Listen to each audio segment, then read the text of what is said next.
भगवते वासुदेवाय। ओम नमो भगवते वासुदेवाय। ओम नमो भगवते वासुदेवाय। ओम नमो भगवते वासुदेवाय। ओम नमो भगवते वासुदेवाय। ओम नमो भगवते वासुदेवाय। नारायणं नमस्कृत्य नारायणं नमस्कृत्य नरं चैव नरोत्तमं नरं चैव नरोत्तमम् नरोत्तमम् देवीं सरस्वतीं व्यासं देवीं सरस्वतीं व्यासं ततो जयमुदीरये ततो ततो जयमुदीरये जयमुदीरये नष्टप्रायेषु भद्रेषु नश्चक्रायेषु भद्रेषु भद्रेषु नित्यं भागवत सेवया नित्यं नित्यं भागवत सेवया भगवते उत्तमा श्लोके भगवते उत्तमश्लोके भक्तिर्भवति नैष्ठिकी। भक्तिर्भवति भक्तिर्भवति नैष्ठिकी। नैष्ठिकी। हरे कृष्ण, आप सबका स्वागत है। हरे कृष्णा कृष्ण प्रभु जी, प्रभु जी, दंडवत प्रणाम। न आत्मा जजान मरिष्यति न एधते असौ न क्षीयते सवन सवन विद व्यभिचारिणां हि सर्वत्र स्वसद अनु अनपाय उपलब्धि मात्रम प्राणो यथा इंद्रिय बलेन विकल्पितम सत्। मेरे साथ, न आत्मा जजान न मरिष्यति न एधते असौ न आत्मा आत्मा न जान जान न मरिष्यति न ईधते असौ न क्षीयते सवन विचारिणाम हि न न क्षीयते क्षीयते सवन सवनविचारिणां हि सर्वत्र स्वसद अनपाय उपलब्धि मात्रम सर्वत्र सर्वत्र सत्संग शश्वदनपायोपलब्धिमात्रम् प्राणो यथा इंद्रिय बलेन विकल्पितम स प्राणो प्राणो यतीन्द्रियबलेन विकल्पितं कल्पितं सा। कभी नहीं आत्मा आत्मा जजान उत्पन्न हुआ था, बिल्कुल सही है। न कभी नहीं मरिष्यति मरेगा, न कभी नहीं एदते बढ़ता है, असौ यह न नहीं क्षीयते क्षीण होता है, सवनविद काल की इन अवस्थाओं का ज्ञाता अभिचारिणाम जैसा कि अन्य परिवर्तनशील प्राणियों में घटित होते हैं, ही निस्संदेह सर्वत्र सभी जगह शाश्वत निरंतर अनपाय कभी अप्रकट न होकर उपलब्धि मात्रम शुद्ध चेतना प्राण है यथा जिस तरह शरीर के भीतर प्राणवायु इंद्रिय बलेन इंद्रियों के बल से विकल्पितम विभक्त मानते हुए सत होकर। मेरे साथ, नित्य आत्मा सनातन आत्मा ब्रह्म ब्रह्म न तो कभी जन्मा था न तो कभी जन्मा था और न कभी मरेगा, और न कभी मरेगा। नहीं वो बड़ा होता है नहीं इसमें वृद्धि होती है, न उसका क्षय होता है, न उसका क्षय होता है। हाँ, न बढ़ता है न घटता है। वो आध्यात्मिक आत्मा वो आध्यात्मिक आत्मा वास्तव में भौतिक शरीर की वास्तव में भौतिक शरीर की युवावस्था युवावस्था मध्यावस्था मध्यावस्था तथा भौतिक शरीर की मृत्यु का ज्ञाता है। तथा भौतिक शरीर की मृत्यु का ज्ञाता है। हाँ, भगवद गीता का 13वां अध्याय याद करिए। इस प्रकार आत्मा को इस प्रकार आत्मा को शुद्ध चेतना माना जा सकता है, शुद्ध चेतना के रूप में समझा जा सकता है, जो सभी काल में जो सभी काल में सर्वत्र विद्यमान रहता है, सर्वत्र विद्यमान रहता है और कभी विनष्ट नहीं होता, और कभी विनष्ट नहीं होता। जिस प्रकार प्राण एक होते हुए भी जिस प्रकार प्राण एक होते हुए भी शरीर के भीतर विभिन्न इंद्रियों के संपर्क में अनेक रूप में प्रकट होता है, अनेक रूप में प्रकट होता है। उसी तरह वह आत्मा उसी तरह आत्मा उसी तरह वह एक आत्मा उसी तरह एक आत्मा भौतिक शरीर के संपर्क में भौतिक शरीर भौतिक के शरीर संपर्क के में संपर्क में विविध भौतिक उपाधियां धारण करता प्रतीत होता है। विविध विविध भौतिक भौतिक उपाधियां उपाधियां धारण करता करता प्रतीत प्रतीत होता होता है। है। हाँ, क्या मतलब है इसका? तात्पर्य में पढ़ेंगे। हरे तात्पर्य कृष्ण। माता जी। हरे कृष्णा। पल्लवी माता जी पढ़िए प्लीज। हरे कृष्णा। हरे कृष्णा। दंडवत प्रणाम सभी को। श्रील प्रभुपाद जी के विनीत सेवकों द्वारा श्रील प्रभुपाद जी की जय। तात्पर्य। श्रीमद् भागवतम के इस अध्याय में सर्वम खलु इदम ब्रह्म इस वैदिक सूक्ति की व्याख्या की गई है। पूर्ण पुरुषोत्तम भगवान हर वस्तु के मूल स्रोत है। वे अपनी अंतरंगी शक्ति का विस्तार करके आध्यात्मिक जगत को प्रकट करते हैं और अपनी बहिरंगी शक्ति के विस्तार से भौतिक जगत को प्रकट करते हैं। बद्ध जीव मूलतः श्री भगवान की पराश्रेष्ठ अंतरंगी शक्ति का अंश है, किंतु मोह के संपर्क में रहने से वह बहिरंगी शक्ति के पास में जा गिरता है। चूंकि हर अवस्था में प्रत्येक वस्तु पर ब्रह्म की शक्ति की अंश है, अतः हर वस्तु श्री भगवान की आध्यात्मिक शक्ति की अंश है। भयम द्वितीयाभिनिवेशतः स्याद् ईशादपतेस् विपर्ययो स्मृतिः। जब जीव यह सोचता है कि भौतिक जगत श्री भगवान की शक्ति का अंश नहीं है, अपितु उसका पृथक अस्तित्व है जो क्षुद्र जीवात्मा द्वारा नियंत्रित तथा भोग्य हो सकता है, तो वह विपर्ययः अर्थात गलत विचार से ग्रस्त रहता है। अस्मृति ही यानी इस तरह जीव भूल जाता है कि श्री भगवान हर वस्तु के स्वामी है और हर वस्तु श्री भगवान के अंश है। श्री श्रीधर स्वामी ने इंगित किया है कि यद्यपि श्री भगवान की बहिरंगी शक्ति में जन्म, वृद्धि, क्षय तथा मृत्यु जैसे रूपांतर यानी विकार होते हैं, किंतु इससे यह मूर्खतापूर्ण निष्कर्ष नहीं निकाल लेना चाहिए कि श्री भगवान की अंतरंगी शक्ति रूपी जीव भी इन परिवर्तनों के अधीन है। जीव तथा भौतिक प्रकृति दोनों ही अंततः ब्रह्म है, क्योंकि वे परम ब्रह्म के अंश है। किंतु वेदों का स्पष्ट कथन है परास्य शक्तिर्विविधैव श्रूयते। श्री भगवान की शक्तियां विविधा अर्थात अनेक रूपा है। इस तरह इस श्लोक के अनुसार नात्मा जजान न मरिष्यति नैदते सौ न क्षीयते। आत्मा न तो कभी उत्पन्न होता है न मरता है और भौतिक शरीर की तरह निश्चय ही यह न तो बढ़ता है न ही इसका क्षय होता है। यद्यपि दृश्य भौतिक शरीर बालपन, युवावस्था तथा वृद्धावस्था से होकर गुजरता है या कि कोई देवता, मनुष्य, पौधे या पशु के रूप में जन्म ग्रहण कर सकता है, किंतु आत्मा कभी भी अपनी सनातन वैधानिक स्थिति को नहीं छोड़ता। प्रत्युत वह झूठे ही अपनी पहचान भौतिक शरीर के बाह्य रूपांतरों से करता है और इस तरह वह मोह नामक मनोवैज्ञानिक अवस्था का शिकार बनता है। अपने आप को प्रकृति के नियमों द्वारा रूपांतरित एवं विनष्ट होते देखने का दयनीय मोहमय अनुभव अपने सनातन पद को श्री भगवान की उत्कृष्ट शक्ति के रूप में जान करके ही समाप्त किया जा सकता है।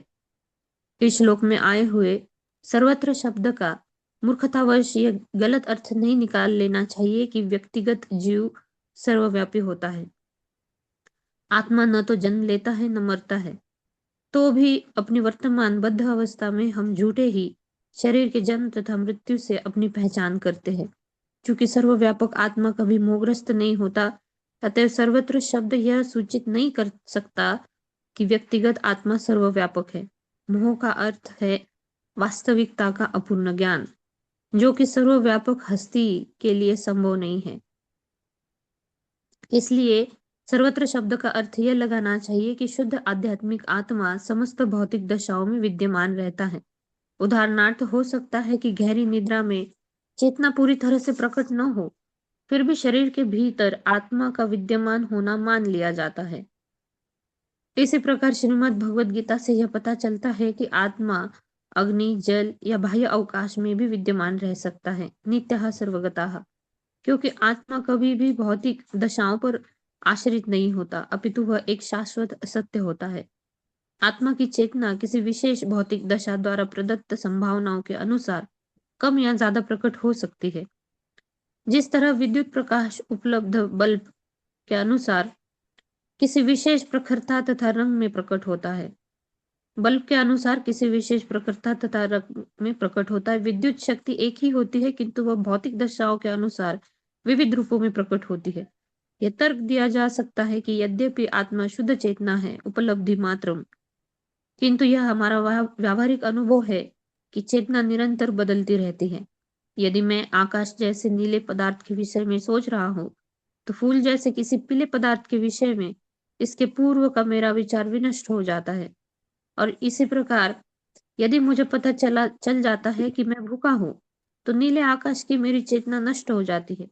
इस तरह चेतना निरंतर परिवर्तित होती रहती है। श्री शिलिल स्वामी ने उत्तर दिया है कि चेतना स्वयं तो सनातन है, किंतु भौतिक इंद्रियों के संपर्क में आने से यह अनेक प्रकार से प्रकट हो सकती है। प्राण का उदाहरण अत्यंत उपयुक्त है। प्राण एक है, किंतु विभिन्न इंद्रियों के संपर्क में वह देखने, सुनने इत्यादि की शक्तियों के रूप में प्रकट होता है। इसी तरह आध्यात्मिक होने के कारण चेतना अंततः एक है, किंतु विविध इंद्रियों के संपर्क में होने से इसे विशेष इंद्रिय व्यापार के रूप में अनुभव किया जा सकता है। किंतु चेतना की अवस्था एक शाश्वत तथ्य है जिसे बदला नहीं जा सकता, यद्यपि अस्थायी रूप से वह माया द्वारा आवृत हो सकती है। जब कोई व्यक्ति कृष्ण भावना भावित हो जाता है, तो वह धीर मान लिया जाता है। धीरस्तत्र न मुह्यति। उस समय वह अपनी चेतना की झूठी पहचान भौतिक प्रकृति के रूपांतरों के रूप में करके मोहग्रस्त नहीं होता। छांदोग्य उपनिषद में प्राप्त तत्वमसि कथन से यह समझा जाना चाहिए कि आध्यात्मिक ज्ञान निर्विशेष नहीं है, अपितु भौतिक शरीर के भीतर शुद्ध आत्मा की क्रमिक अनुभूति करना है। जिस तरह भगवद गीता में श्री कृष्ण बारंबार अहम अर्थात मैं का प्रयोग करते हैं, उसी तरह इस वैदिक सूक्ति में त्वम अर्थात तुम का प्रयोग यह सूचित करने के लिए हुआ है कि जिस तरह परम सत्य पूर्ण पुरुषोत्तम भगवान है, उसी तरह ब्रह्म यानी तत् की व्यक्तिगत चिंगारी भी नित्य पुरुषत्वम है। इसलिए श्री जीव गोस्वामी के अनुसार यह समझना चाहिए कि ब्रह्म ही हर चिंगारी शाश्वत रूप से चेतन है। ब्रह्म की हर चिंगारी शाश्वत रूप से चेतन है। श्री विश्वनाथ चक्रवर्ती ठाकुर ने यह भी इंगित किया है कि सत्य की निर्विशेष पक्ष, जो कि क्षणिक भौतिक विविधता का निषेध मात्र है, इसको समझने में समय न गवाकर अपने आप को जीव कोटि में सनातन चेतन जीव के रूप में समझना चाहिए। दूसरे शब्दों में मनुष्य को चाहिए कि वह अपने आप को पूर्ण पुरुषोत्तम भगवान का नित्य चेतन दास समझे। इस संबंध में श्री मध्वाचार्य ने महाभारत के शांति पर्व के मोक्ष धर्म खंड से निम्नलिखित वक्तव्य उद्धृत किया है। अहम हि जीव संज्ञो वै मयि जीव सनातनः मय्यं त्वयानुमन्तव्यं दृष्टो जीवो मयेतिह अहम श्रेयो विधास्यामि यथाधिकारमीश्वर। जीवात्मा मुझसे भिन्न नहीं है, क्योंकि वह मेरा अंश है। इसी तरह जीव मेरे ही समान सनातन है और वह मेरे भीतर सदैव स्थित रहता है। किंतु तुम कृत्रिम रूप से यह न सोच बैठना कि अब मैंने आत्मा को देख लिया है। प्रत्युत मैं पूर्ण पुरुषोत्तम भगवान तुम्हें वह वर तब दूंगा जब तुम सचमुच इसके योग्य हो जाओगे। हरे कृष्ण। बहुत सुंदर। प्रत्युत मैं भगवान तुम्हें वह वर तब दूंगा जब तुम सचमुच इसके योग्य हो जाओगे। बहुत सुंदर भगवान का। एक चेतना बदलती दिखती है, जैसे बड़ा अच्छा उदाहरण दिया है। मैं आपसे बात कर रहा हूँ, आप मेरे मन में है, अभी चेतना इधर लगी है, एकदम कोई दूसरा सब्जेक्ट आ गया तो चेतना उधर चल जाए, बदलती दिखती है, लेकिन चेतना बदलती है नहीं, ये परिवर्तित होती दिखती है। बहुत सुंदर एग्जाम्पल दिया था। वैसे अब इस बारे में तो रीमा माता जी एक एक पॉइंट करके बताएंगी आपको। मैं अगले श्लोक में चलता हूँ।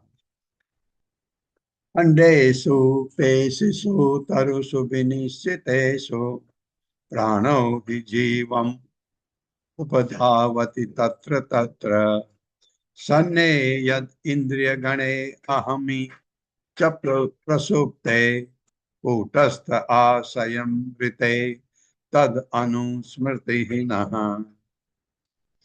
आपको बैकग्राउंड में थोड़ा खटखट आवाज आ रही है। मुझे ये आवाज इतनी अच्छी लग रही है, मैं क्या बताऊं, आप कारण बताऊंगा बाद में।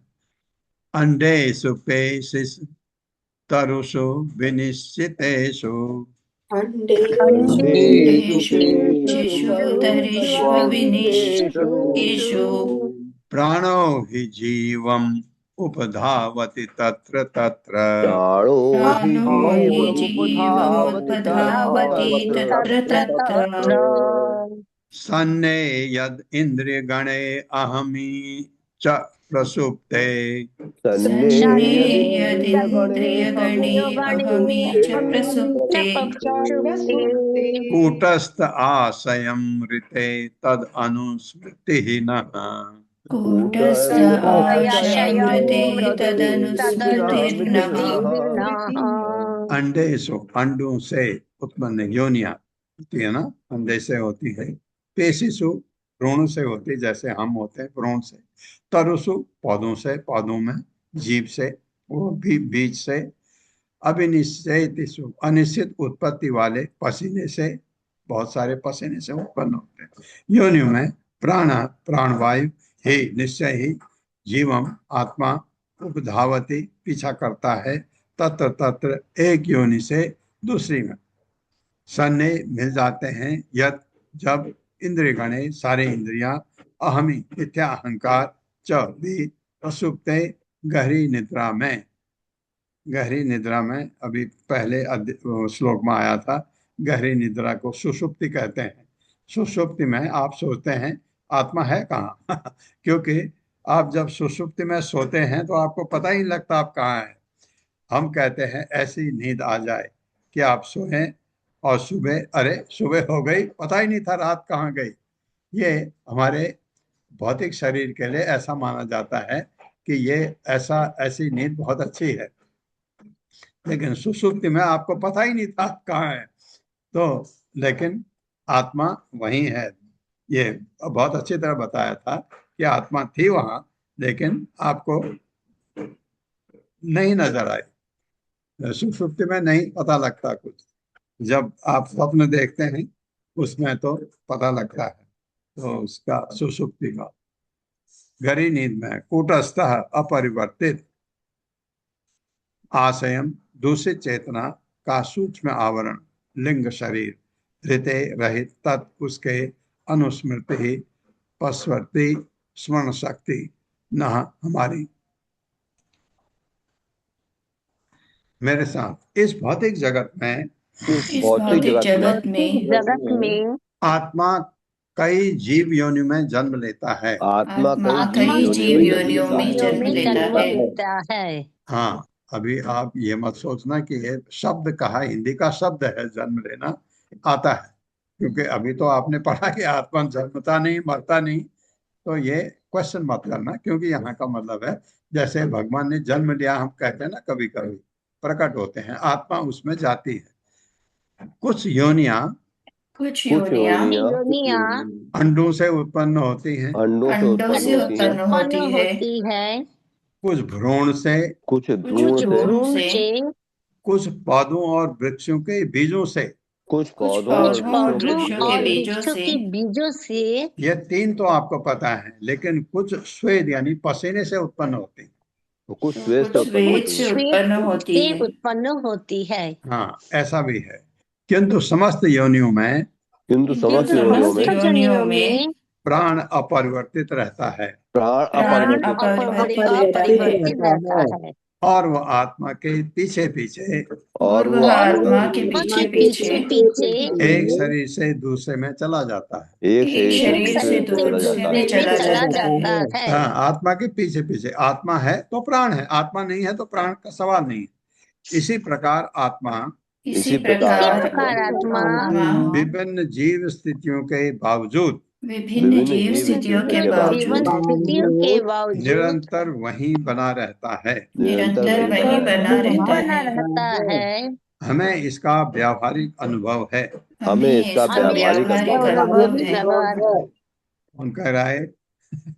ये कौन कह रहा है? ये नवयोगेंद्र कह रहे हैं। तो इसको आप समझो बिल्कुल सत्य वचन। उनको व्यावहारिक अनुभव है इस चीज का। जब हम बिना स्वप्न देखे जब हम बिना जब हम स्वप्न बिना देखे स्वप्न देखे प्रगाढ़ निद्रा में होते हैं, प्रगाढ़ निद्रा में प्रगाढ़ होते निद्रा हैं, में होती है, तो भौतिक इंद्रियां निष्क्रिय हो जाती हैं। तब भौतिक तो इंद्रियां भौतिक इंद्रिया निष्क्रिय हो निष्क्रिय जाती हो है। जाती है। हाँ, सपने में तो एक्टिव रहती हैं। आपको स्वप्न देखते हैं महल में, ये क्या क्या नहीं देखते। लेकिन जब हम सिलेंडर कहते हैं जिसको, इसमें जब होते हैं तो यानी सुषुप्ति अवस्था में, गहरी नींद में, जिसमें कुछ नहीं पता लगता, भौतिक इंद्रियां निष्क्रिय हो जाती हैं, काम नहीं करती। यहाँ तक कि यहाँ तक यहाँ कि तक कि मन तथा मिथ्या अहंकार भी मन मन तथा और मिथ्या अहंकार अहंकार भी निष्क्रिय हो जाते हैं। निष्क्रिय हो निष्क्रिय जाते हो हैं। जाते हैं। हाँ, एक्चुअली मैं वही कहना चाह रहा था। इंद्रियां निष्क्रिय क्यों होती? क्यों मन निष्क्रिय हो गया तो इंद्रियों का तो काम ही नहीं। तो जब उनका बॉस, उनका जो लीडर है, वो अगर चुप हो जाता है तो वो भी चुप हो जाता है। किंतु जब मनुष्य जागता है किंतु जब मनुष्य जागता मनुष्य है जब जागता है तो वह स्मरण करता है कि तो वह स्मरण करता है कि करता है कि आत्म रूप वह आत्मरूप वह आत्मा रूप वह शांति से सो रहा था। शांति से सो रहा था। शांति से सो रहा था। हाँ, ये अनुभव होता है हमको। कहते वाह क्या सुंदर नींद आई, ये अनुभव हो जाता है, आप जाग गए। यद्यपि इंद्रियां, मन तथा और मिथ्या अहंकार यद्यपि इंद्रियां, मन और इंद्रिया मिथ्या मन और अहंकार मिथ्या अहंकार निष्क्रिय थे, निष्क्रिय थे, सो रहा था, निष्क्रिय थे, लेकिन अब जाग गए, नींद खुल गई तो जाग गए। तात्पर्य माता जी। हरे कृष्णा। अरुणी देवी दासी माता जी पढ़िए प्लीज। हरे कृष्णा। जी, हरे कृष्णा माता जी, हरे कृष्णा प्रभु जी, दंडवत प्रणाम। श्रीला प्रभुपाद की जय। तात्पर्य श्रीला प्रभुपाद के आशीर्वाद द्वारा। जब जीव जगा रहता है तब भौतिक इंद्रियां तथा मन निरंतर सक्रिय रहते हैं। इसी तरह जब मनुष्य सोचता है तब मिथ्या अहंकार मनुष्य के जागृत अनुभवों का स्मरण करता है और इस तरह सोते समय मनुष्य को स्वप्नों या स्वप्न खंडों का अनुभव होता है। किंतु प्रसुप्ति अर्थात गहरी निद्रा की अवस्था में मन तथा इंद्रियां दोनों ही निष्क्रिय हो जाते हैं और मिथ्या अहंकार पहले के अनुभवों या इच्छाओं को स्मरण नहीं कर पाता। सूक्ष्म मन तथा मिथ्या अहंकार लिंग शरीर अथवा सूक्ष्म भौतिक शरीर कहलाते हैं। यह लिंग शरीर क्षणिक भौतिक उपाधियों के रूप में, जैसे कि मैं धनी हूँ, मैं बलवान हूँ, मैं काला हूँ, मैं गोरा हूँ, मैं अमरीकी हूँ, मैं चीनी हूँ, के रूप में अनुभव किया जाता है। अनुभव मनुष्य के भ्रामक विचारों का कुल योग अहंकार कहलाता है और इस जीवन की इस भ्रामक धारणा के कारण ही जीव एक योनि से दूसरी में देहांतरण करता रहता है, जैसा कि श्रीमद् भगवद गीता में स्पष्ट कहा गया है। किंतु आत्मा शाश्वतता, ज्ञान तथा आनंद की अपनी वैधानिक स्थिति को नहीं बदलता। भले ही आत्मा कुछ समय के लिए इस स्थिति को भूल जाए। इसी तरह की स्थिति का उदाहरण दिया जा सकता है। यदि कोई रात में यह स्वप्न देखे कि वह जंगल में घूम रहा है, तो इस स्वप्न से मनुष्य की यह वास्तविक स्थिति नहीं बदलती कि वह अपने कमरे में बिस्तर पर लेटा है। इस तरह इस श्लोक में कहा गया है, कूटस्थ आशयम ऋते। सूक्ष्म शरीर के परिवर्तन के बावजूद आत्मा परिवर्तित नहीं होता। श्रील श्रीधर स्वामी ने इस बात को निम्नलिखित उदाहरण देकर स्पष्ट किया है। एतावन्तं कालम सुखम अहम अस्वापसम न किंचिद अवेदिशम।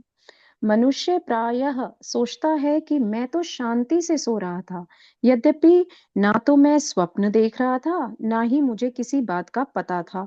इस तर्क द्वारा समझा जा सकता है कि मनुष्य को जिस बात का अनुभव नहीं हुआ रहता, उसको वह स्मरण नहीं रख सकता। इसलिए चूंकि मनुष्य को शांति पूर्वक सोते रहना याद है, यद्यपि उसे मानसिक या इंद्रिय अनुभव नहीं था, अतः ऐसी स्मृति को आत्मा का अस्पष्ट अनुभव मानना चाहिए। श्रील मध्वाचार्य ने बतलाया है कि इस ब्रह्मांड के उच्चतर ग्रह मंडलों की मानव जैसी श्रेष्ठ जातियों वाले देवतागण सामान्य मनुष्यों की तरह गहरी नींद के स्थूल अज्ञान में नहीं पड़ते।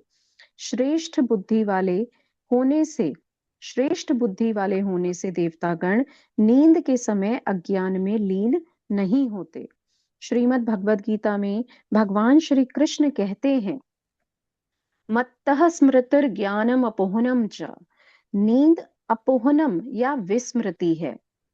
कभी कभी स्वप्न देखते समय स्मृति अर्थात वास्तविक स्थिति की याद रहती है। यद्यपि नींद में मनुष्य को अपने परिवार वाले या मित्रगण परिवर्तित भ्रामक अवस्था में दिखते हैं, किंतु स्मृति तथा विस्मृति की ऐसी सारी अवस्थाएं हृदय के भीतर परमात्मा की उपस्थिति के कारण होती हैं। परमात्मा की कृपा से मनुष्य को आत्मा की प्रारंभिक झांकी मिल जाती है, जब वह स्मरण करता है कि वह बिना किसी मानसिक या इंद्रिय अनुभव के ही किस तरह शांति पूर्वक विश्राम कर रहा था। इस श्लोक में आए अविनिश्चितेषु शब्द का अर्थ प्रामाणिक टीकाओं के अनुसार स्वेदजेषु अर्थात पसीने से उत्पन्न है। श्रील मध्वाचार्य ने संकेत किया है, भूस्वेदेन ही प्रायो जायन्ते। पृथ्वी की ओस को पृथ्वी का पसीना समझना चाहिए और विविध योनियां ओस से उत्पन्न होती हैं। मुंडक उपनिषद में प्राण के संबंध में आत्मा की स्थिति बतलाई गई है। एषो अनुरात्मा चेतसा वेदितव्यो यस्मिन् प्राणः पंचधा संविवेश प्राणैः चित्तं सर्वमोत्तं प्रजानां यस्मिन् विशुद्धे विभव अत्येष आत्मा। आत्मा परमाणु के आकार का होता है और परिपूर्ण बुद्धि के द्वारा ही अनुभव गम्य होता है। यह परमाणु तुल्य आत्मा 5 प्रकार के वायु प्राण, अपान, व्यान, समान तथा उदान में तैरता रहता है। आत्मा हृदय के भीतर स्थित है और यह शरीरधारी जीवों के पूरे शरीर में अपना प्रभाव फैलाता है। जब आत्मा को 5 प्रकार की भौतिक वायुओं के कल्मश से शुद्ध कर दिया जाता है, तब इसका आध्यात्मिक प्रभाव प्रकट होता है। इस प्रकार असंख्य योनियों में आध्यात्मिक आत्मा भौतिक प्राण के भीतर स्थित रहता है। हरे कृष्णा प्रभु जी। धन्यवाद माता जी। हरे कृष्ण। बहुत सुंदर। 5 किस्म के वायु में रहने से अशुद्ध अवस्था में रहता है। जब शुद्ध अवस्था में, इसके मतलब इन 5 वायु से इसको ऊपर उठना है।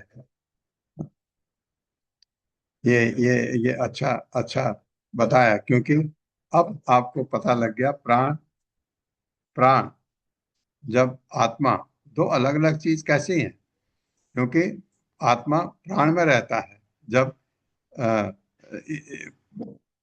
प्राण वायु जैसे 5 बताए हैं, हमारी 5 और हैं, 5 सब और भी हैं। इनके उप प्राण वायु वो टोटल मिला के 10 हैं। ये 5 खास हैं जिनका वर्णन चल रहा है। तो आत्मा इनके अंदर तैरती रहती है। बड़ा ये अच्छी चीज है, हमें पता नहीं था, पर्टिकुलरली मुझे नहीं पता था ये कि आत्मा प्राण वायु के ये ऐसा समझ आता है कि प्राण है, आत्मा है तो प्राण है, आत्मा नहीं है तो प्राण नहीं है। प्राण वायु जो हमारे, कोई ये थोड़ी कहता है कोई मर गया प्राण चले गए, आत्मा गई, कोई नहीं कहता कि आत्मा का ज्ञान भी नहीं होता लोगों को इतना। तो प्राण चले गए, उसके प्राण चले गए, उसके प्राण हैं अभी, मतलब मरा नहीं करके प्राण है, ऐसा बोला जाता है। तो प्राण, क्योंकि आत्मा इन वायु में होने से, इससे जब अलग होती है कलमत से, तब वो शुद्ध होती है। ऐसा बहुत सुंदर। यर्हि अब्जनाभ चरण ऐषणयो उरु भक्त्या चेतो मलानि विदमेद गुण कर्म जानी तस्मिन् विशुद्ध उपलभ्यत आत्म तत्वम् साक्षात् यथा मलदृशो सवृत प्रकाशः साक्षात् यथा अमल दृशो सवित्र प्रकाशः। मेरे साथ यर्हि अब्जनाभ चरण ऐषणयोः उरुभक्त्या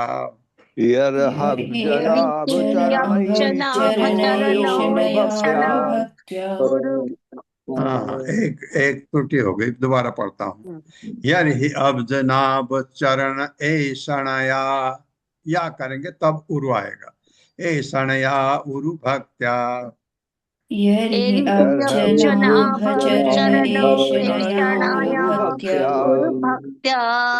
एतो मलानि विदमेद गुण कर्म जानी चेतो मलानि कर्म जानी तस्मिन् विशुद्ध उपलभ्यत आत्म तत्वम् तस्मिन्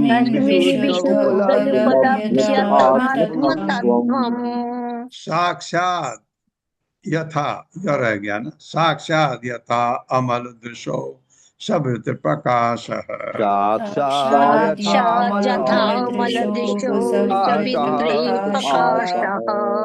यर्हि जब अब जनाब जिसकी नाभि कमल जैसी है यानी भगवान, चरण चरण ऐषणया केवल इच्छा करने से पूर्व भक्त्या शक्तिशाली भक्ति द्वारा चेत हृदय की मलानी धूल विदमेत धो डालती है। गुण कर्म जानी प्रकृति के गुणों तथा इन गुणों के कार्यों से उत्पन्न तस्मिन् उस विशुद्ध पूर्णतया शुद्ध हृदय उपलभ्यते अनुभव किया जाता है आत्म तत्वम आत्मा का असली स्वभाव साक्षात प्रत्यक्ष यथा जिस तरह अमल दृशो शुद्ध आंखों के सवृत सूर्य की प्रकाश अभिव्यक्ति। कितने नाम है सूर्य के। जब मनुष्य अपने हृदय में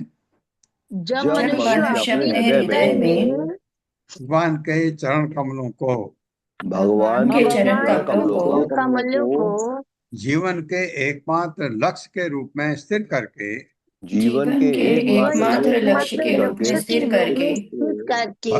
भगवान की भक्ति में श्री भगवान की भक्ति में गंभीरता पूर्वक संलग्न होता है तो वह अपने हृदय के भीतर स्थित उन असंख्य अशुद्ध इच्छाओं को विनष्ट कर सकता है।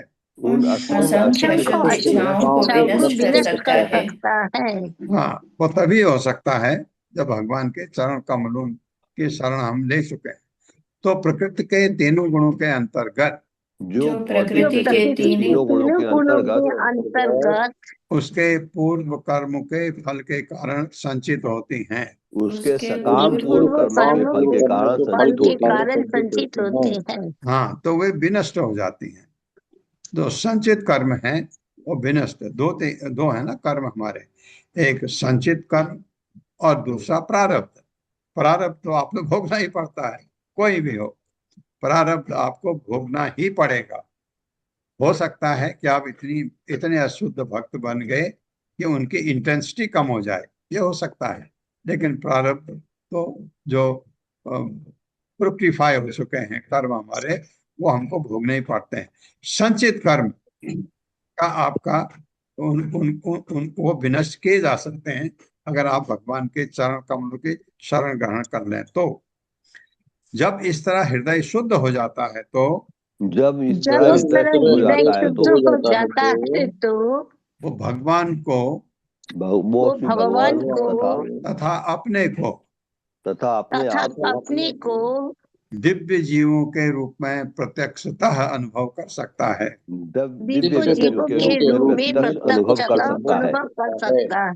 हाँ, तब उसको लगता है कि मैं दिव्य हूँ।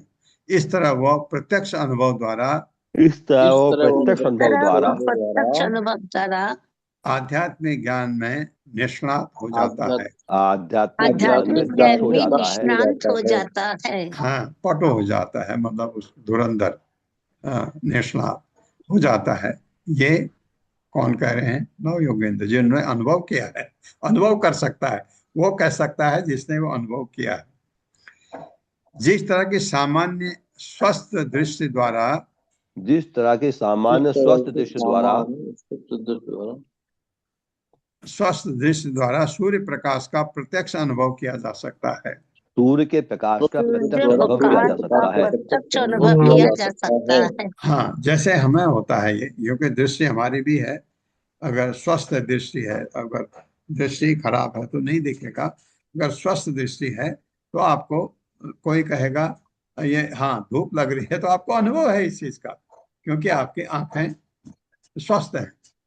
तो ऐसे ही जब आप भगवान के चरण कमलों में अपने को अर्पित करते हैं तो आपको लगता है कि आप दिव्य हैं, आप वो अनुभव कर सकते हैं।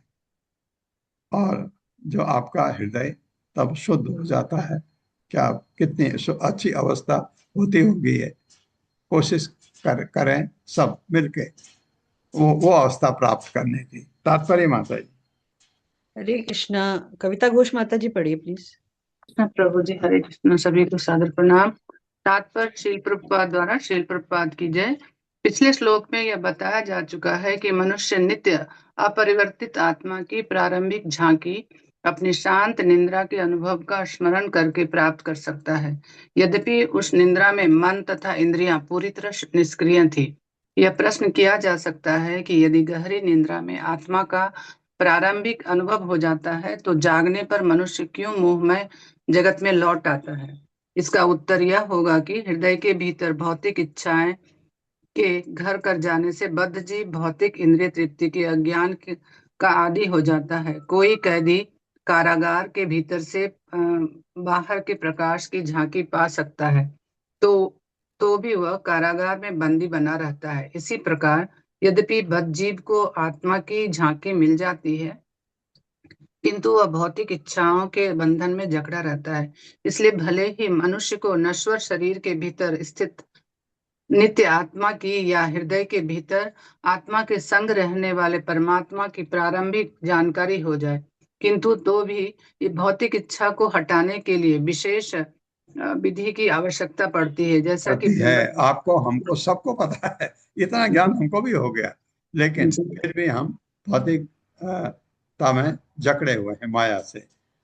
पढ़िए माता जी, बहुत अच्छा श्लोक आ रहा है। जैसा कि भगवद गीता में बतलाया गया है, यम यम वाप्य स्मरण भावम त्यजन्ते कलेवरम तम तम एवैति कौन्तेय सदा तद्भाव भावित। शरीर त्यागते समय मनुष्य जिस भी स्थिति का स्मरण करता है वह उसे अवश्य प्राप्त करता है। मृत्यु के समय मनुष्य की इच्छा के ही अनुसार प्रकृति द्वारा उसे उपयुक्त भौतिक देह प्रदान की जाती है। कर्मणा दैव नेत्रेण जंतुर देहो पपत्तये। मनुष्य की सकाम इच्छाओं तथा कर्मों के अनुसार एवं भगवान के प्रतिनिधि रूप देवताओं की देख रेख में जीव को एक विशेष शरीर प्रदान किया जाता है, जिसे जन्म मृत्यु वृद्धावस्था तथा रोग जैसे कष्ट झेलने पड़ते हैं। यदि कोई किसी विशेष घटना के कारण को हटा सकता है तो वह उसके प्रभाव यानी कार्य को भी हटा सकता है। इसलिए यह श्लोक बतलाता है कि मनुष्य को भगवान के चरण कमलों की शरण की ही कामना करनी चाहिए। उसे भौतिक समाज, मैत्री तथा प्रेम की भ्रामक इच्छाएं त्याग देनी चाहिए, क्योंकि ऐसी इच्छाएं और भी भौतिक बंधन का कारण बनती है। मनुष्य को अपना मन भगवान कृष्ण में स्थिर करना चाहिए, जिससे मृत्यु के समय वह कृष्ण को अवश्य स्मरण कर सके। जैसा कि भगवद गीता 8.5 में भगवान कहते हैं, अंत काले च मामेव स्मरण मुक्त्वा कलेवरम यह प्रयाति समद्भावम याति नास्त्यत्र संशयः। जो कोई भी जीवन के अंत में केवल मेरा स्मरण करते हुए शरीर का त्याग करता है वह तुरंत मेरे स्वभाव को प्राप्त होता है, इसमें रंच मात्र भी संदेह नहीं है। भगवान कृष्ण सबों के वास्तविक आश्रय हैं और ज्यों ही भक्ति योग के माध्यम से किसी का हृदय निर्मल हो जाता है त्यों ही वह भगवान का प्रत्यक्ष अनुभव कर सकता है। भगवद गीता में भगवान को भगवान को प्राप्त करने की अवस्था का वर्णन इन शब्दों में हुआ है। ततो माम तत्वतो ज्ञात्वा विशते तदंतरम। और कभी कभी निर्विशेषवादी इन शब्दों को तोड़ मड़ोड़ कर इनमें ब्रह्म सायुज्य का वर्णन पाते हैं। इस श्लोक में स्पष्ट उल्लेख हुआ है कि मनुष्य को अपना मन तथा अपनी भक्ति अब्ज नाभ अर्थात भगवान के चरण कमलों पर स्थित करना चाहिए। यदि जीव भगवान के तुल्य होता तो अपने शुद्धि के लिए केवल स्वयं को सोचता, किंतु तब भी एक विरोधाभास उठ खड़ा होता है। भगवान को शुद्ध होने की आवश्यकता नहीं है, क्योंकि भगवत गीता में उन्हें परम शुद्ध पवित्रम परमम कहा गया है। अतः मनुष्य को चाहिए कि वैदिक साहित्य के कथनों को तोड़ मड़ोड़ कर निर्विशेषवादी अर्थ निकालने का प्रयत्न न करे। श्री विश्वनाथ चक्रवर्ती ठाकुर ने कहा है कि इस श्लोक में इंगित भक्ति की पूर्णावस्था को ध्रुव महाराज जैसे महान भक्तों के कार्यों में देखा जा सकता है। ध्रुव महाराज भगवान के पास भौतिक स्तर पर राजनीतिक समझौतों की इच्छा से गए थे, किंतु जब वे भगवान नाम का कीर्तन करके शुद्ध हो गए, ओम नमो भगवते वासुदेवाय, तो उन्हें और अधिक इंद्रिय तृप्ति की आवश्यकता नहीं रही। जैसा कि श्रीमद् भागवत के प्रथम स्कंद में कहा गया है, जनयत्याशु वैराग्यम। ज्यों ही मनुष्य भक्ति में आगे बढ़ता है तो वह ऊपरी भौतिक इच्छाओं की झंझट से मुक्त हो जाता है। इस श्लोक में उपलभ्यत आत्म तत्वम विशेष शब्द विशेष महत्वपूर्ण है। श्री विश्वनाथ चक्रवर्ती ठाकुर कहते हैं कि आत्म तत्वम भगवान के साथ साथ उनके विविध अंशों के ज्ञान को भी सूचित करता है। यथा निर्विशेष ब्रह्म ज्योति तथा स्वयं तटस्थ जीव भी। साक्षात शब्द से यह सूचित होता है कि भगवान का दर्शन करने का अर्थ है भगवान के साकार रूप, उनके हाथ पांव, उनके विविध दिव्य यानों तथा दासों आदि का साक्षात दर्शन करना। जिस तरह सूर्य देव की भक्ति से क्रमशः सूर्य देव के शरीर के साथ साथ उनका रथ और उनके सेवक भी दिखने लगते हैं। श्री भक्ति सिद्धांत सरस्वती ठाकुर ने संकेत किया है कि 35वें श्लोक से लेकर 29वें श्लोक तक 39 श्लोक तक मानव तर्क की विविध अवस्थाओं का प्रदर्शन हुआ है। श्लोक 35 में विशेष विषय सामान्य विचारधारा की स्थापना की गई है। श्लोक 36 में संशय व्यक्त हुआ है। श्लोक 37 में पूर्व पक्ष अर्थात विरोधी तर्क प्रस्तुत हुआ है। श्लोक 38 में सिद्धांत अर्थात निष्कर्ष है।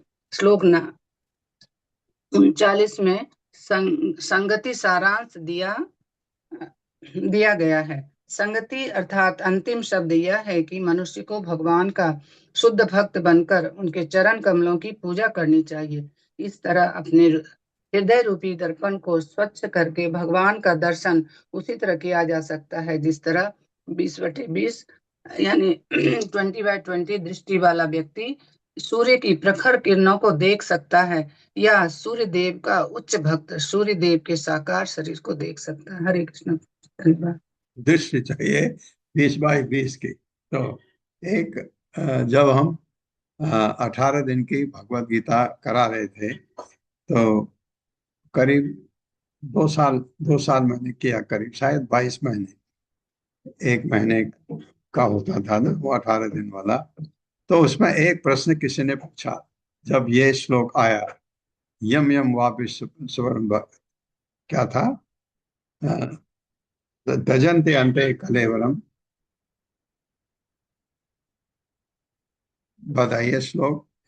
यम यम वापि सुवर्ण रावण तजन्ते अन्ते कलेवरम तमेवपि कौन्तेय सदा तद्भाविता। तो ये उसने कहा ये तो बहुत अच्छा है, अब फिर इतना करने की क्या जरूरत है जो आप कह रहे हैं, तो आखिरी में मरते समय भगवान को याद कर लो।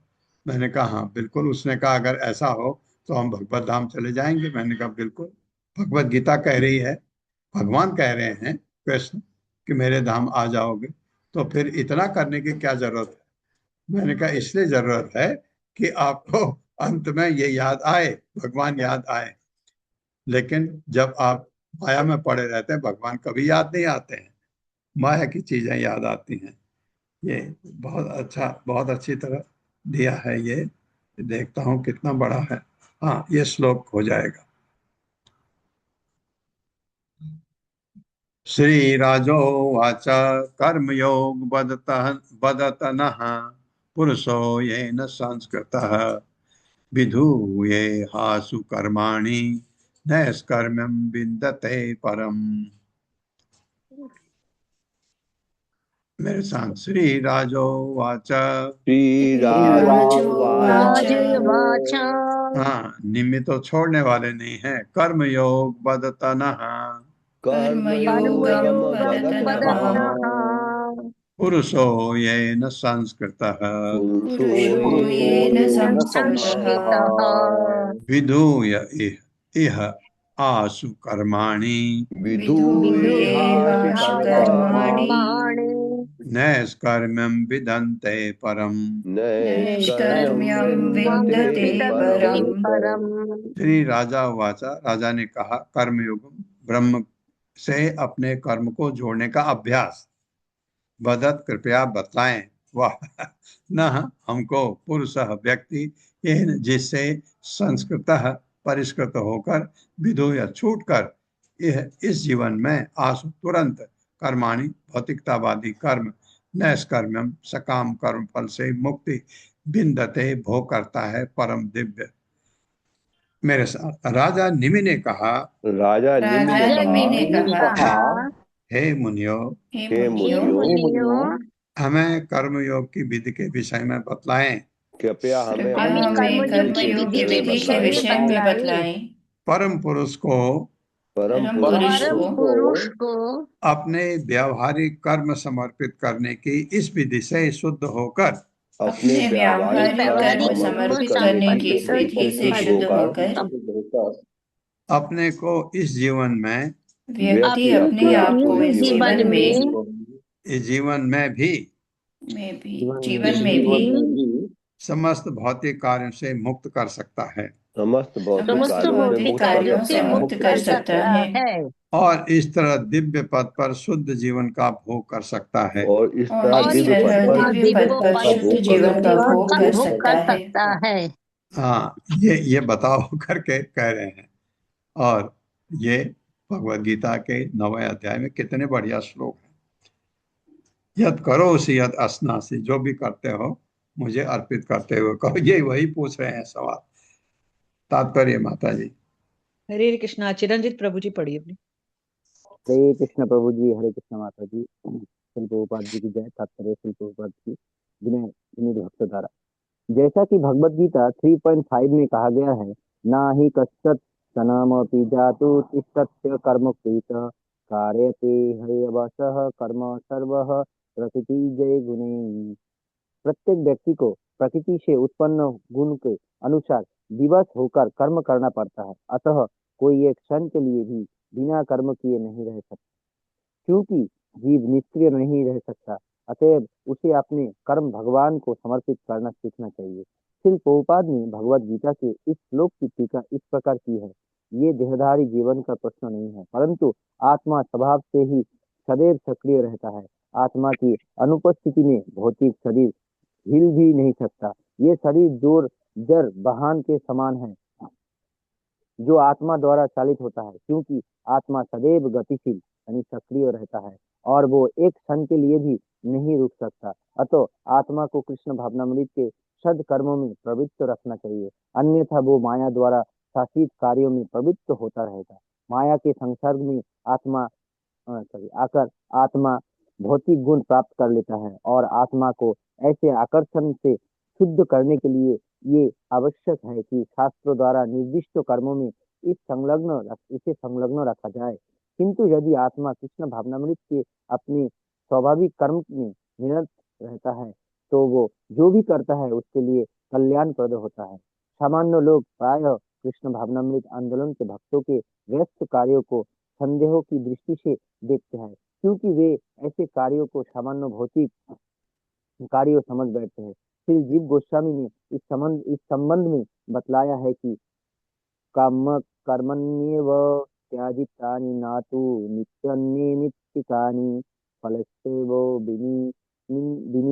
विनिदत्त्याव मनुष्य को अपनी इंद्रिय तृप्ति के लिए संपन्न किए जाने वाले स्वार्थमय कार्यों को त्याग देना चाहिए, क्योंकि ऐसे विचार रहित कर्म का फल और अधिक भवबंधन का कारण बनता है। किंतु उसे चाहिए कि वो अपने नियमित अथवा वृत्तिपरक कार्यों को भगवान को समर्पित करता चले। इस तरह ये कर्म दिव्य भक्ति बन जाते हैं।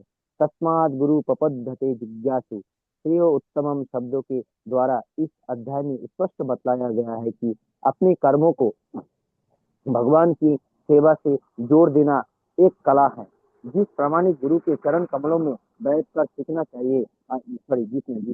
अच्छा, अन्यथा सनत में आकर अपने भौतिकतावादी कर्म को दिव्य भक्ति घोषित कर बैठने से कोई वास्तविक परिणाम नहीं निकलेगा। इसलिए श्री जीव गोस्वामी के अनुसार निष्कर्मम शब्दों से निश्चयता समझने की भूल नहीं करनी चाहिए। प्रस्तुत ये शब्द भगवान तथा उनके प्रतिनिधि के निदर्शन में दिव्य कर्मों को सूचित करता है। हरे कृष्ण प्रभु जी, धन्यवाद। हरे कृष्णा, धन्यवाद प्रभु। रीमा माता जी, जितना हो सकता है। हरे कृष्ण प्रभु जी, दंडवत प्रणाम। जी प्रभु जी, बिल्कुल प्रभु जी। जहाँ तक आज किया प्रभु जी, प्रयास तो यही रहेगा कि उसको कंप्लीट करते हैं। तो प्रभु जी हमने 35वें श्लोक से आगे शुरू किया था 40वें श्लोक तक। ये जो हमने पिछले 6 श्लोक पढ़े, इनमें सारा यही जो प्रबुद्ध महाराज ज्ञान दे रहे हैं, और इसमें विशेषतः ब्रह्म और आत्मा के ऊपर ज्यादा उन्होंने हमें समझाया है। तो कल प्रभु जी जहाँ हमने एंड किया था, वहां हमने ब्रह्म के गुणों को समझा था कि ब्रह्म को कैसे समझा जा सकता है, ब्रह्म है क्या। और आज प्रभु जी वहां से आगे निकल करके आत्मा और उसकी चेतना का व्याख्यान उन्होंने दिया है हमें। तो प्रभु जी प्रयास करती हूँ, श्रील प्रभुपाद की जय, गुरु महाराज की जय, आपके आशीर्वाद से प्रभु जी प्रयास करती हूँ। तो आज हमने जहां से शुरू किया उसमें कल का थोड़ा सा सार है पहले ही श्लोक के शुरू के लाइंस में, जहां ये बताया गया है कि जैसे कल हमने देखा कि तर्क वितर्क से हम ब्रह्म की अस्तित्व को नहीं समझ सकते, तो श्री भगवान की शरण लेना आवश्यक है, और इसी से हमने आज के 40वें श्लोक का अंत भी किया है। तो ये को रिलेटेड रहेगा। तो हम ब्रह्म के स्वभाव से शुरू करते हैं आज का सारांश। तो श्री प्रबुद्ध महाराज बताते हैं कि ब्रह्म का ना तो जन्म हुआ है, ना मृत्यु संभव है, ना इसमें वृद्धि होती है, ना इसका क्षय होता है। यहाँ ब्रह्म को आत्मा के रूप में भी समझाया गया है। आत्मा शरीर का ज्ञाता है, उसे शुद्ध चेतना से युक्त समझना होगा। आत्मा कभी विनष्ट नहीं होता, चाहे कितने ही शरीरों से होकर उसे क्यों ना गुजरना पड़े। इसका अस्तित्व स्थायी और शाश्वत रहता है। इसी के संदर्भ में निर्विशेष ब्रह्म को भी भगवान का ही एक अंश बताया गया है, क्योंकि निर्विशेष ब्रह्म भी भगवान के शरीर का तेज है, और भगवान अंतर्यामी के रूप में अंश मात्र के रूप में उसे प्रकट करते हैं। श्री भगवान अपनी अंतरंगा शक्ति द्वारा आध्यात्मिक जगत और बहिरंगा शक्ति द्वारा भौतिक जगत को प्रकट करते हैं। बद्ध जीव अंतरंगा शक्ति का अंश है, परंतु मोह के संपर्क में आने के कारण प्रकृति के 3 गुणों के प्रभाव से बहिरंगा शक्ति यानी माया के पाश में गिर जाता है। परंतु अंततः, जी प्रभु जी, परंतु अंततः है वो भी माया अंतरंगा शक्ति का ही अंश है। जी, अपनी विस्मृति के कारण वह अपने शाश्वत संबंध को भूल जाता है और सनातन स्वभाव से च्युत होकर भौतिक पाश में बंद कर कष्ट भोगता है। तो सारा जो चक्र है प्रभु जी, वो यहाँ मोह का समझाया गया है। तो यहाँ एक इंपॉर्टेंट प्रश्न उठता है कि अंततः ये मोह है क्या। हम बार बार कह रहे हैं कि माया में फंसता है, मोह में फंसता है, तो ये मोह क्या है। तो इसका बहुत सुंदर यहाँ हमें मिला था कि अंततः ये मोह है क्या। तो यह मोह अज्ञान है, अर्थात वास्तविकता का अपूर्ण ज्ञान। अब आगे प्रश्न ये भी उठता है कि फिर ये ज्ञान अपूर्ण क्यों है, जब जीव शाश्वत है तो उसका ज्ञान अपूर्ण क्यों है। तो ज्ञान अपूर्ण इसलिए बताया गया है क्योंकि अंततः जीव भी अपूर्ण है, क्योंकि जीव भगवान का केवल अंश है, पूर्ण नहीं है। इसलिए कहीं ना कहीं उसका ज्ञान भी अपूर्ण हो जाता है और वो माया यानी बहिरंगी शक्ति के प्रभाव से गिर जाता है।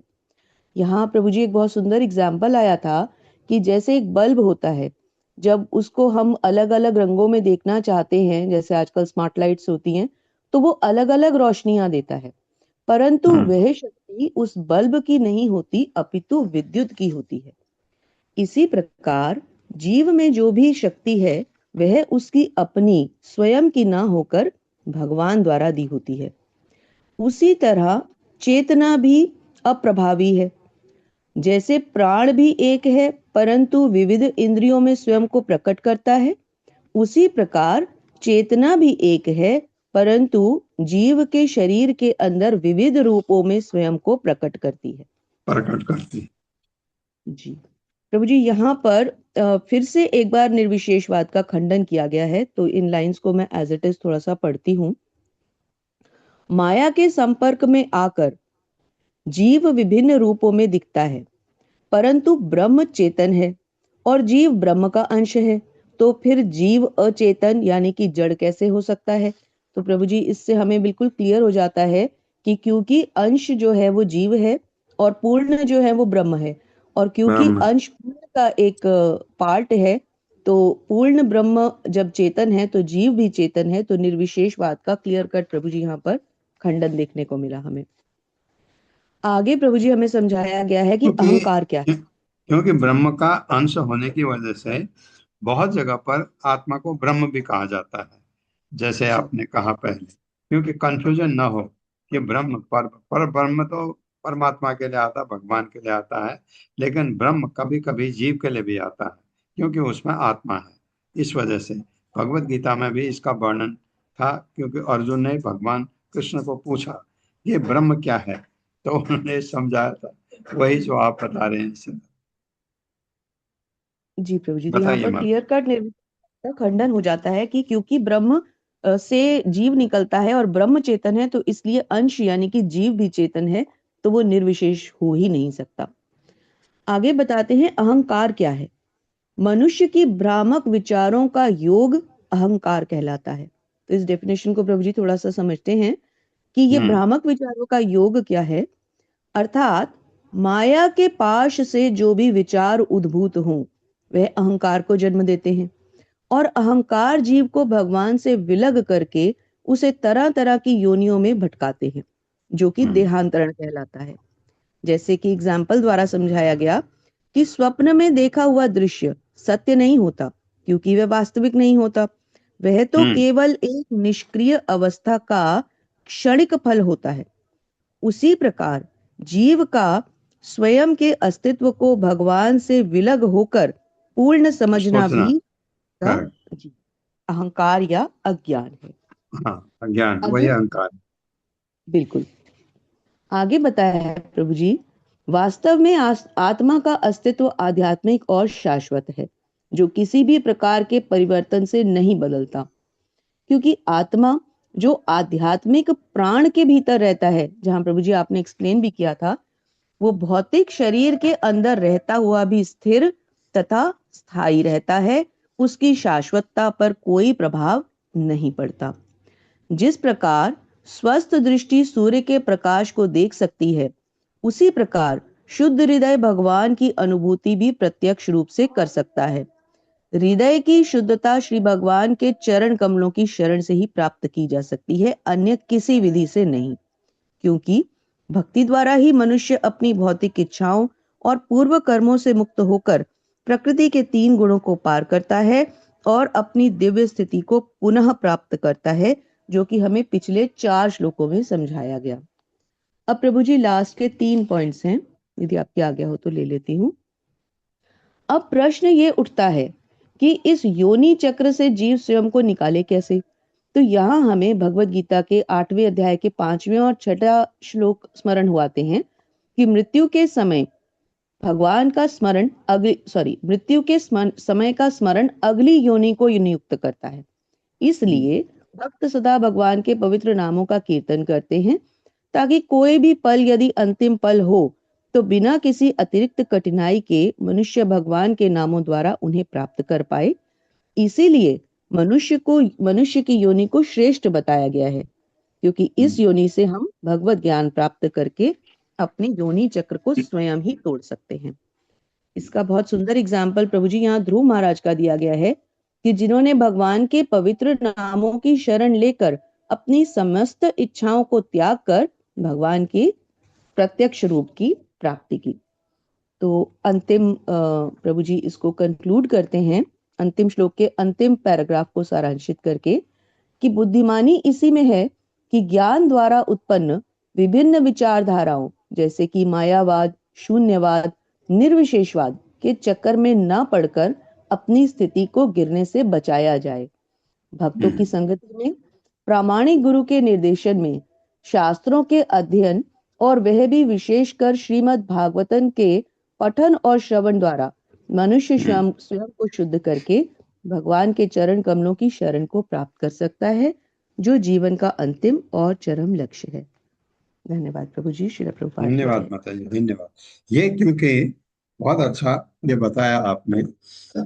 ये अगर हम किसी चीज के भी जड़ तक जाना चाहें तो अगर सपोज आप कहें कि ये मायावाद को भी मैं देखना चाहता हूँ, शून्यवाद को भी देखना चाहता हूँ, निर्विशेषवाद को भी देखना चाहता हूँ, तो आपके पास समय नहीं है। समय आपका यही है, अगर आपके प्रारब्ध ठीक हैं, 100 वर्ष में भी 90 वर्ष तक आप एक्टिव रह सकते हैं, क्योंकि फिर शरीर आपका दिमाग नहीं काम करता। दिमाग तो अभी भी काम नहीं करता आप अगर 80 के ऊपर जाते हैं। लेकिन कुछों का तो मैंने देखा है कि 87-88 साल तक मेरा अनुभव है जिनका दिमाग बिल्कुल सही काम करता है। ये कृपा है भगवान की कुछों के ऊपर। नहीं तो अगर आप 90 वर्ष भी लगा लो, आपकी उम्र भले 100 वर्ष हो, 90 तक भी आप काम करते हैं, तो भी आप इतने ग्रंथ पढ़ ही नहीं सकते हैं, इतने चीजें नहीं कर सकते हैं। तो क्या करें, जीवन बर्बाद होने दें? नहीं। इसलिए जो आचार्यों ने कहा है कि ये करो, और उसके बाद बहुत बड़े बड़े आचार्य, उनके बारे में भी ज्यादा नहीं पता है, प्रभुपाद के बारे में पता है। प्रभुपाद ने कहा है भगवत गीता भागवतम कम से कम पढ़ो। ये 2 ग्रंथ आपने पढ़ लिया तो आपका काम बन जाता है।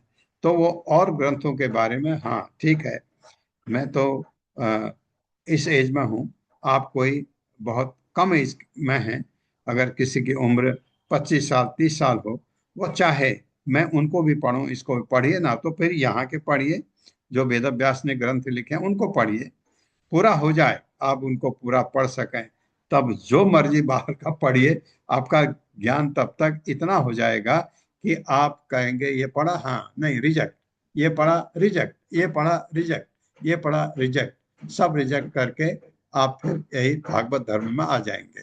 ये बहुत अच्छा निष्कर्ष है।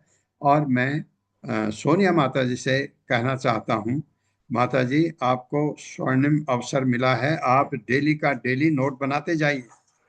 जी आप कर रहे हैं ना ऐसा? जी प्रभु जी। हाँ, डेली का डेली, क्योंकि ये अध्याय, ये स्कंद पूरा होने तक आपका पूरा जो काम है पूरा हो जाना चाहिए। और जो पहले के हैं वो सब लोग अपना अपना कार्य करीब करीब खत्म हो जाना चाहिए, अभी तक नहीं हुआ है तो जल्दी जल्दी करिए। ओम अज्ञान तिम्रांधस्य ज्ञानांजन शलाकया चक्षुरुन्मिलितं तस्मै श्री गुरुवे नमः। नमो विष्णुपादाय कृष्णपृष्ठाय भूतले श्रीमते भक्तिवेदांत स्वामिनिति नामिने। नमस्ते सरस्वती देवे गौरवाणी प्रचारिणे निर्विशेष शून्यवादी पाश्चात्य देश तारिणे। जय हो श्री कृष्ण चैतन्य प्रभु नित्यानंद श्री अद्वैत गदाधर शिवासादि गौर भक्त वृंद। हरे कृष्णा कृष्ण कृष्णा हरे हरे, हरे राम राम राम हरे हरे।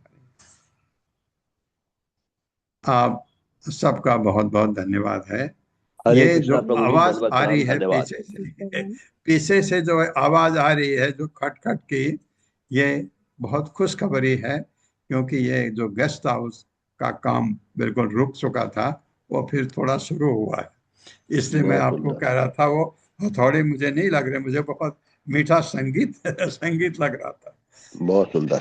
हरे कृष्णा। आप सबका बहुत बहुत धन्यवाद। कृष्ण धन्यवाद।